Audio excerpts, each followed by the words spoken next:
lucky fella? Ask me why. Why? And I'll tell you. It's because I've got friends. Yes, I've got friends. I've got a wife, a house, a car, and I thank my lucky stars that I've got friends. That I've got friends. Now my life insurance policy's okay.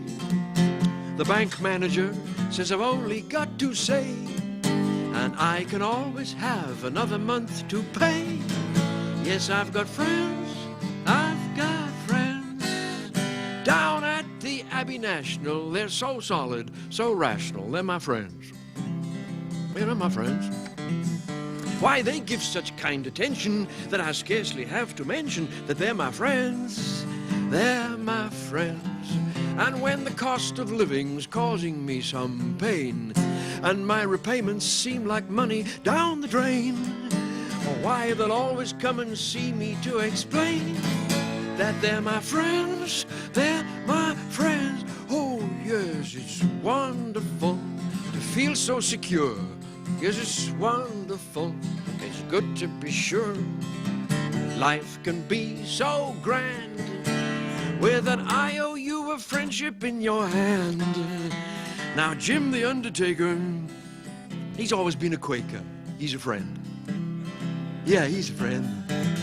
Why, he's ace at his profession. He does a lovely procession. He's a friend of mine. He's a friend.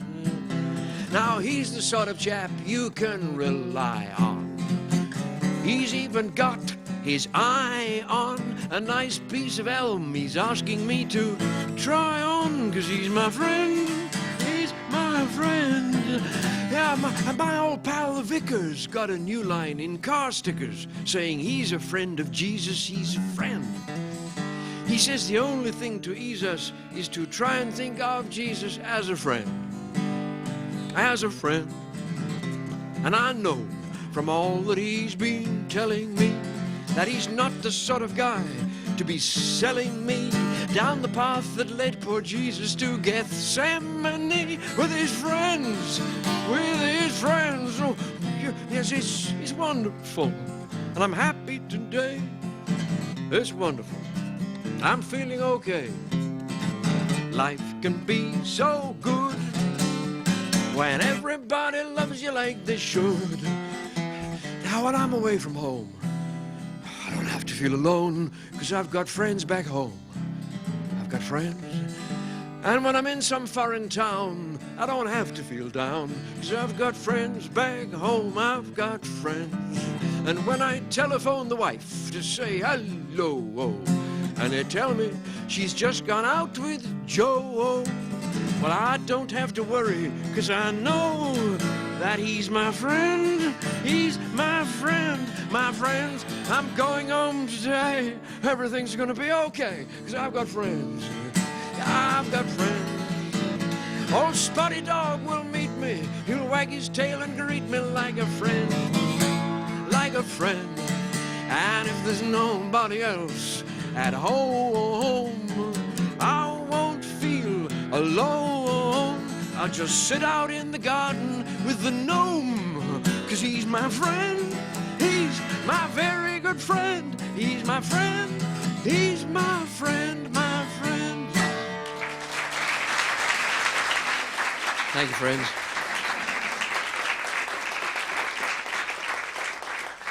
This was 1959, and the South African policy of apartheid was in about its 12th year. The policy of separating the races, separating people. They said this was because people are happiest when living with their own kind. I looked around Johannesburg and I saw an awful lot of evidence which suggested that the government was wrong. I wrote this. It's called The Black and White Calypso. Here we go.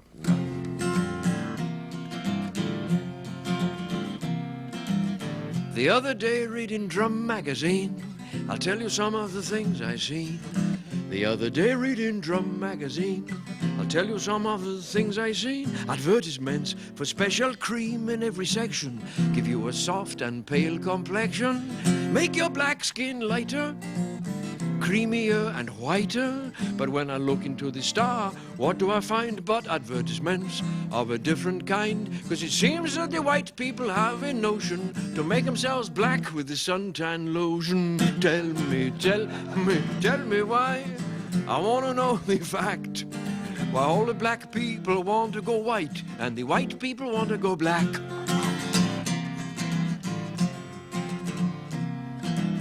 Turning the pages of Zonk, I see a special tonic which guarantee.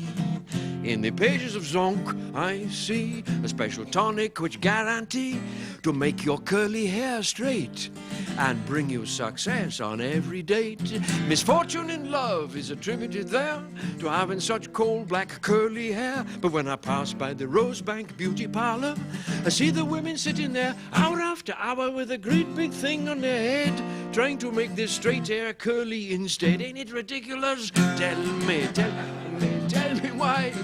I want to know the fact. Why all the black people want to go white and the white people want to go black. Oh. Last verse.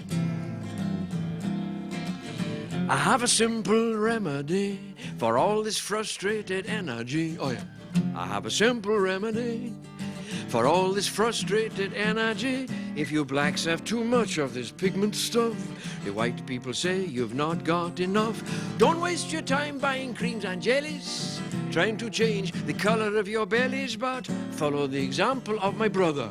He married a black girl, they love each other, and she give him a little bit of black in the night, and he give her a little bit of white. That's the solution. Now I know why. I can't tell you the facts. Why all the black people want to go white and the white people want to go black. Oh.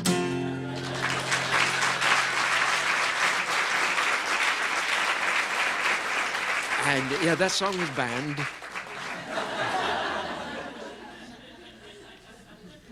I wrote this song back in 61, 62. And this was never banned because it was never recorded.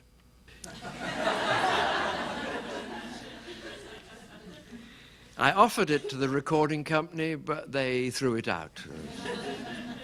No ways, Jeremy, you know, we're not recording that. But here it is, it's called A Piece of Ground. When the white man first came here from over the sea, he looked and he said, "This is God's own country." He was mighty well pleased with this land that he'd found, and he said, "I will make here my own piece of ground." Now the land was inhabited, so I've heard say, by little men who painted on the rock face by day. They stuck to their land, so he hunted them down. Their bones lay to bleach on their own piece of ground. Well, many's the battle that he still had to fight. Many was the family that died in the night, 'cause many were the black men that lived all around, and all of them wanting their own piece of ground.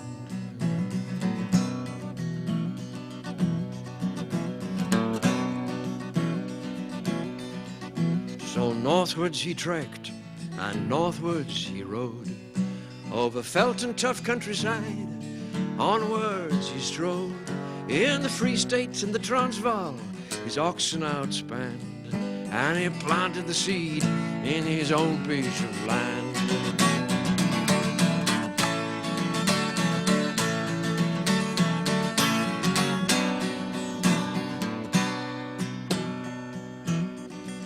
And then one fine day in 1883, gold was discovered in good quantity.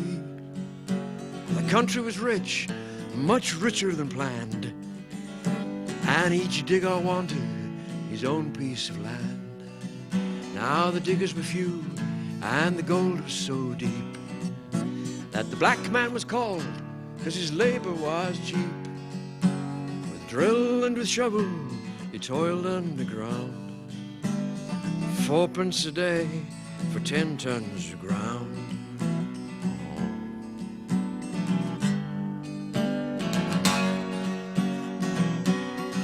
Now this land is so rich, and it seems strange to me that the black man whose labor has helped it to be cannot enjoy the fruits that abound, is uprooted and kicked from his own piece of ground.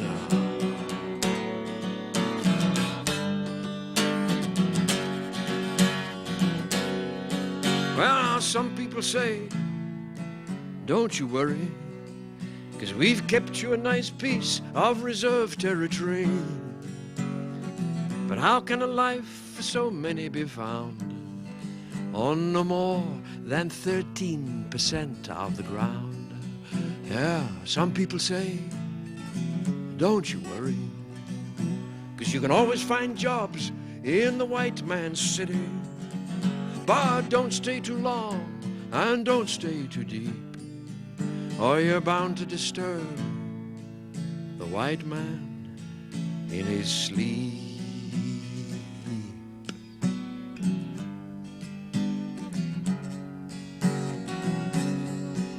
White man, don't sleep long and don't sleep too deep, or your life and your possessions, how long will you keep? For I've heard a rumor, it's running around, that the black man's demanding his own piece of ground.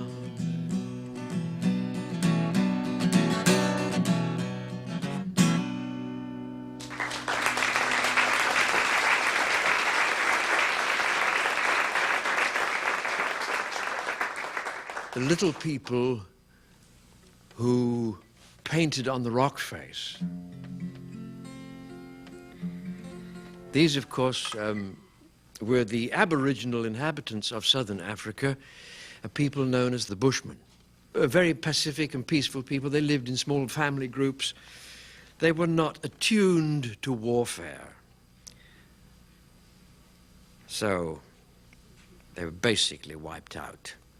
Somebody has recently done some research on DNA and genetic inheritances in the human race, and has discovered that all of us, every race on Earth, can trace our ancestry back to the Bushmen.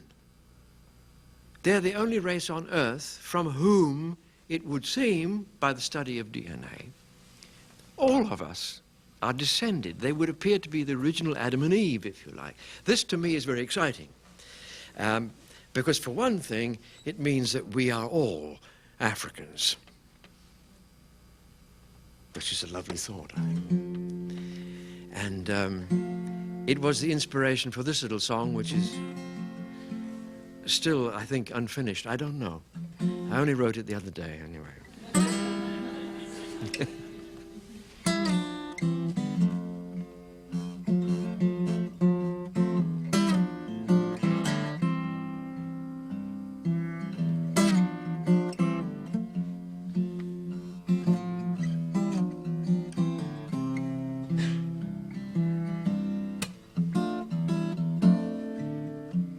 Some greasy Joe on the TV says, do I want to be a millionaire? I say, well, I'll have to think about that. Then I fall asleep in my rocking chair. I fall asleep and I have a dream. And in my dream, I'm a child, gazing up at the night sky and at the stars, running wild somewhere in Africa, somewhere in Africa. Yeah, in Africa somewhere.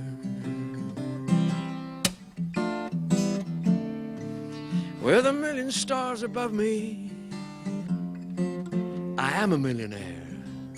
I'm with my mother's arms around me. Heaven is right there. In the flicker of the firelight, my father sings a song. He sings it low and it lets me know it's right here that we belong, somewhere in Africa, somewhere in Africa. Oh yeah, in Africa somewhere.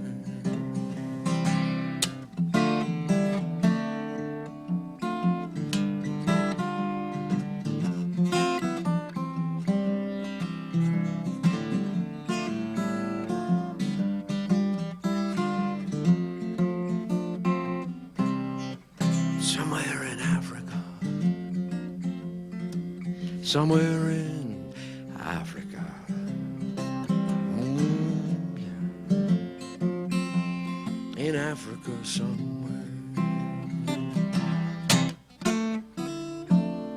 High up on a rocky ledge sleeps a wily old baboon. A leopard on the prowl sharpens her claws on the moon. The breathing of the buffalo rocks the cradle of the night. Dawn breaks, the child awakes, the eagle takes his flight over Africa, over Africa, all over Africa somewhere. That such a dream should last forever, I should never bother to wake. But wake I do, and so help me, my heart begins to break. 'Cause Greasy Joe, the mountebank, he's still up there on the screen with his promises of $1,000,000, which don't mean nothing, 'cause I've been somewhere in Africa, somewhere in Africa. Oh, yeah,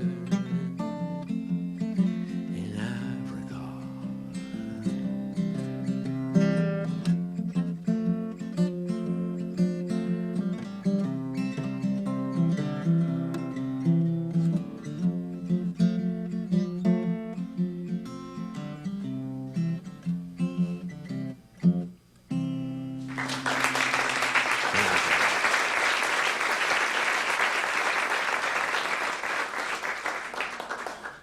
There are moments in every country's history when something happens which you feel is kind of pivotal.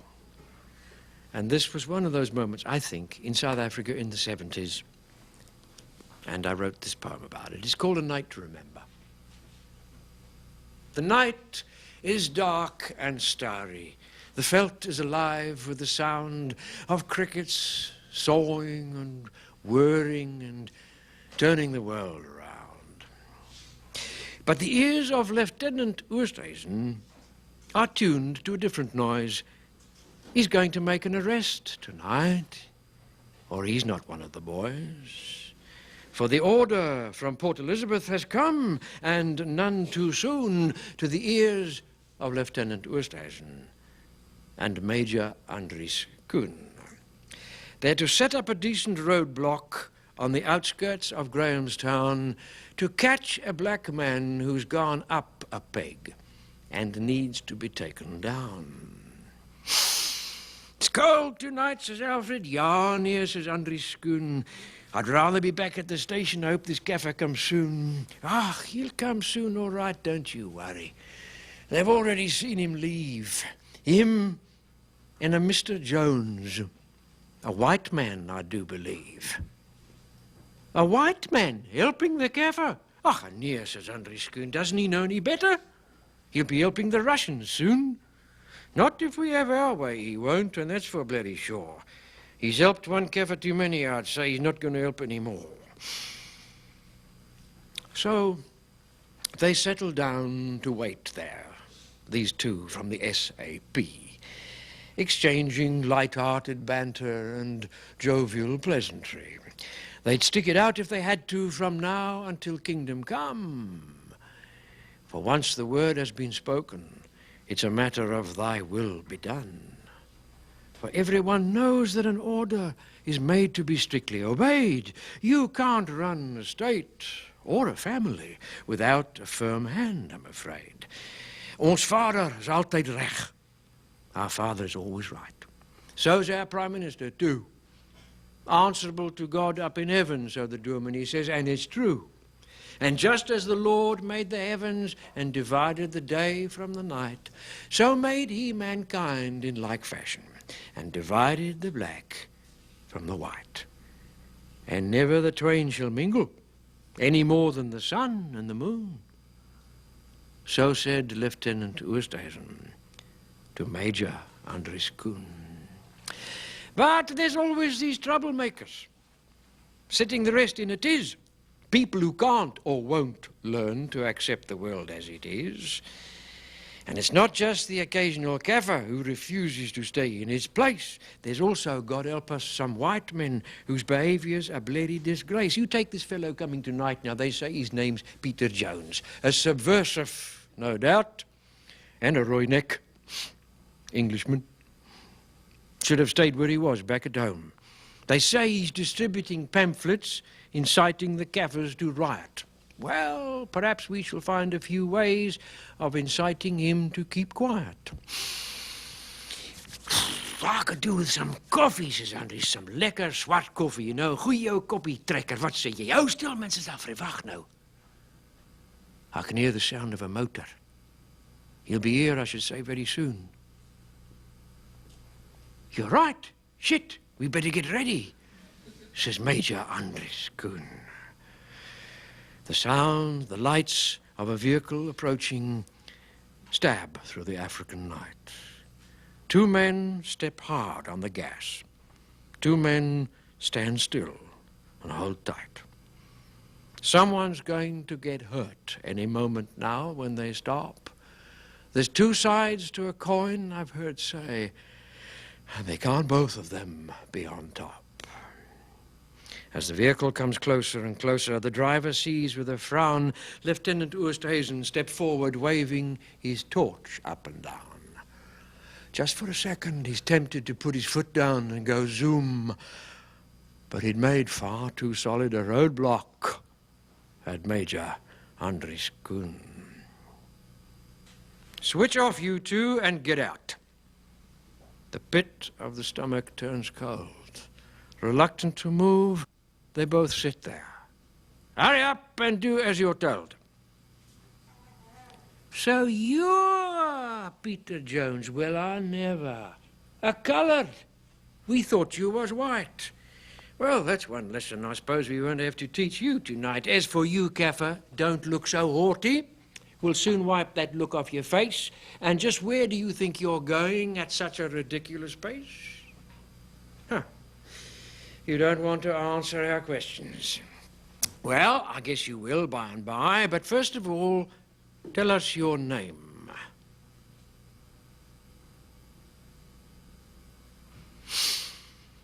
Biko, came the reply. Steve Biko was not a man to go down without a fight. And I dare say there were many bruised policemen in the police station that night. But of course he was outnumbered. And 2 days later, his semi-conscious body, half naked, was thrown into the back of a Land Rover and he was driven up to Pretoria. He was dead on arrival. And in that moment, I think South Africa lost one of the few political activists who had understood that political liberation isn't much use unless it is accompanied by, or preferably preceded by, personal liberation.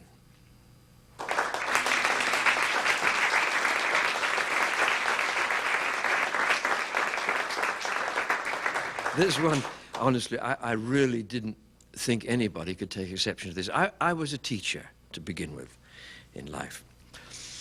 And I was teaching at a school in the southern suburbs of Johannesburg, and I was entranced, really, enchanted by the way they spoke English.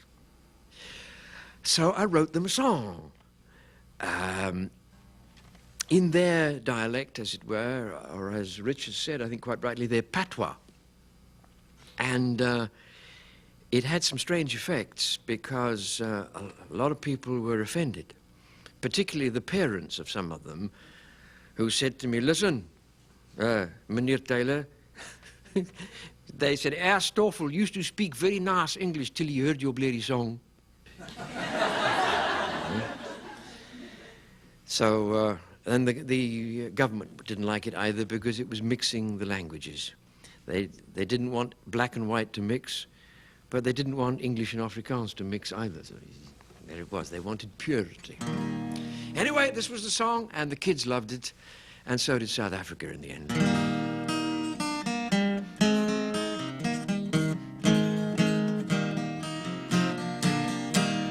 Ag Pleez Deddy, won't you take us to the drive-in? All six drive-ins. You've got drive-ins in America. The drive-in cinema. A cinema in South Africa is a bioscope. God knows why they call it a bioscope, but anyway, it's a bioscope. Now, the drive-ins were really popular in those days. You drive in there, you know, and the big screen was out the front there in the field, and you wind the window down in the car, and the loudspeaker was like a parking meter, you know, and you take it off, put it on the window of the car, and watch what was happening on the... Well, it was more happening in the cars, usually, than happening on the screen. And that was the drive-in. Let's start again. Ag Pleez Deddy, won't you take us to the drive-in? All 6, 7 of us, 8, 9, 10. We want to see a flick about Tarzan and the Ape Men. And when the show's over, you can bring us back again. Popcorn, chewing gum, peanuts and bubble gum, ice cream, candy floss and Eskimo pie. Ach, Daddy, how we miss sugar balls and licorice, Pepsi Cola, ginger beer and Canada Dry. That's the chorus. Music students. Ag Pleez Deddy, won't you take us to the fun fair? We want to have a ride on the bumper cars. We'll buy a stick of candy floss, eat it on the octopus, then we'll take the rocket ship that goes to Mars. Here we go. Popcorn, chewing gum, peanuts and bubble gum, ice cream, candy floss and Eskimo pie. Ach, Daddy, how we miss sugar balls and licorice, Pepsi Cola, ginger beer and cat dry. We're getting there, hey. Slow, but you know, we're getting there. Ag Pleez Deddy, won't you take us to the wrestling? We want to see that called Sky Lee. When he fights Willie Liebenberg, there's gonna be a murder, 'cause Willie's gonna donor that bloody Yankee. Popcorn, chewing gum, nuts and bubble gum, ice cream, candy floss and... Yeah. Ach, Daddy, how we miss sugar balls and licorice, Pepsi Cola, ginger beer and Canada. La la la la la la la la da la la la la da dee da da da. Ach, Pleez Daddy, won't you take us off to Durban? It's only 8 hours in the Chevrolet. There's spans of sea and sand and sun, fish in the aquarium. That's a lekker place for a holiday. Here we go. Popcorn, chewing gum, peanuts and bubble gum, ice cream, candy floss and Eskimo pie. Ach, Daddy, how we miss a licorice, Pepsi Cola, ginger beer and la la. La la la la la la la la. Ag Pleez Deddy, one footsack.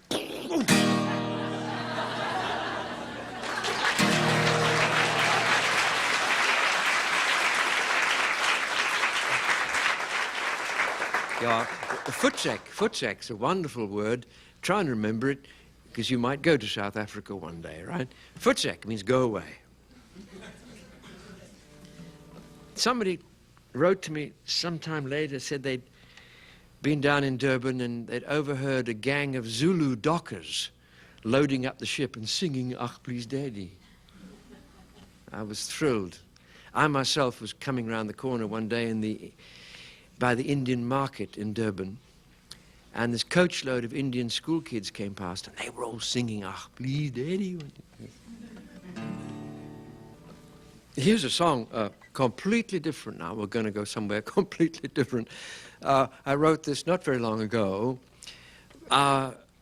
Erstwhile English football manager, whose name is Glenn Hoddle, came up with the most magnificent statement during the course of an interview. He said, I've never not said I don't believe in reincarnation.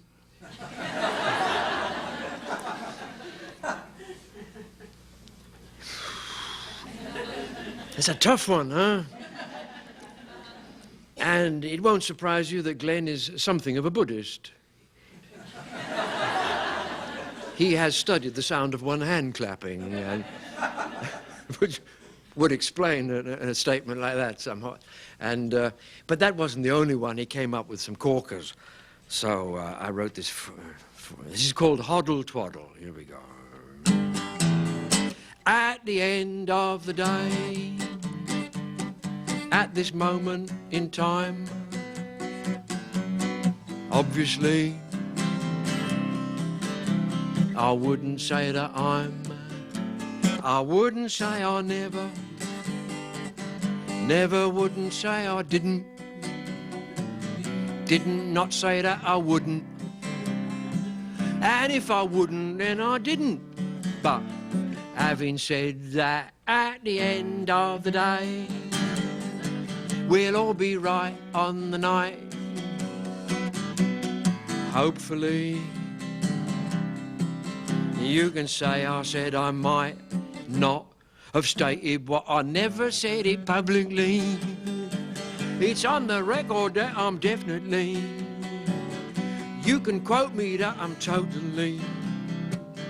Well, basically not what the papers say I so-called said I never. No, he never, no, he never, never ever said I didn't. No, he didn't, no, he didn't. Didn't not say that I wouldn't. No, he wouldn't. I categorically deny that I never said I didn't. Not believe in all them things they say I said, and no, I never, no, I didn't. Not deny is all a lie. I never did, I wouldn't ever say I didn't. If I did, I wouldn't kid the fans or alter plans only to find I've changed my mind and say that I've resigned. When I haven't. Thank you for calling our emergency helpline. If you have a star on your phone, press it now. You now have one of 728 choices. If you have already made your choice, press 1. If you are about to make your choice, press 2. If you require further consultation with one of our emergency helpline customer service advisors before making your choice, press 3. If you are about to slash your wrists, press 4. If you have already slashed your wrists, hold the line. One of our customer service advisors will be with you shortly. In the meantime, enjoy the music.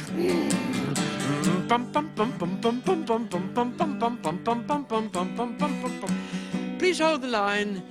You are in a queue, but your call will be answered shortly.